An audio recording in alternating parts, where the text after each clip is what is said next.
మద్దతు ఇవ్వడం చాలా అన్యాయం. ఈ అంశంలో న్యాయ విచారణ చేపట్టి ఆ 42 మంది బాధితులకు న్యాయం చేయాలని కౌన్సిల్లో సిపిఎం పక్షంగా మేము డిమాండ్ చేయడం జరిగింది. వీటితో పాటుగా జగనన్న కాలనీలు, టిక్కో ఇల్లు, జేఎన్ఆర్ఎం ఇల్లు, ఇటువంటి ఇల్లు విషయంలో విజయవాడ నగర ప్రజల్ని నిలువునా ముంచేశారు. 25,000 నుంచి ₹1,00,000 చెల్లించినటువంటి ప్రజలకి ఏమాత్రం 8 ఏళ్లు అవుతున్న ఇల్లు ఇవ్వకుండా మోసం చేశారు. అలాగే 35,000 చొప్పున కట్టించుకున్నటువంటి జగనన్న ఇళ్లకు సంబంధించి కూడా 5 ఏళ్లు అవుతున్న ఒక్కరికంటే ఒక్కరికి ఇల్లు ఇవ్వకుండా మోసం చేశారు.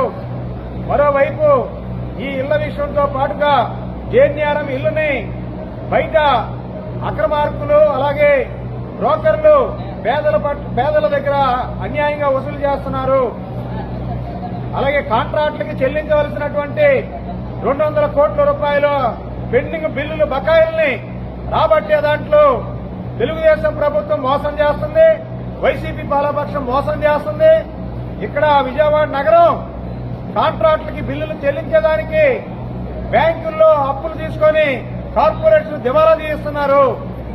అలాగే నగరంలో ఉన్నటువంటి ఇంటి పనులు, నీటి ఛార్జీలు, డ్రైనేజీ ఛార్జీల్ని విపరీతంగా పెంచడంతో పాటుగా కూటమి ఇచ్చినటువంటి హామీ మేము ఇంటి పనులను సమీక్షిస్తాం, తగ్గిస్తామని చెప్పినటువంటి హామీని అమలు చేయకుండా మళ్లీ రీసర్వే పేరుతో ఇంకొక 20% అదనంగా పనులు పెంచమని ఇచ్చినటువంటి సర్క్యులర్ ని వైసీపీ పాలపక్షం కూడా గుడ్డిగా ఆమోదించడం, కూటమి ప్రభుత్వం వైసీపీ కూడబలుపుకొని నగర ప్రజల్ని పన్నుల భారాలతో బాధుడే బాధుడు కార్యక్రమాన్ని చేస్తున్నారు.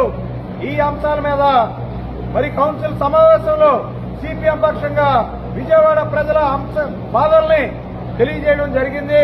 కానీ రాష్ట్రంలో ఉన్నటువంటి తెలుగుదేశం, వైసీపీ ఇద్దరు కూడా విజయవాడకు అన్యాయం చేస్తున్న విషయాన్ని విజయవాడ పౌరులారా మీరందరూ ప్రశ్నించండి. ఈ పాలకులు విజయవాడకి అన్యాయం చేస్తున్నారు, నగర ప్రజలకు అన్యాయం చేస్తున్నారు, భారాలు వేస్తున్నారు, ఇల్లు ఇవ్వట్లేదు. ఈ రకమైనటువంటి మోసాలని ప్రజలందరూ కూడా ప్రశ్నించాలని సిపిఎం పక్షంగా విజ్ఞప్తి చేస్తున్నాం.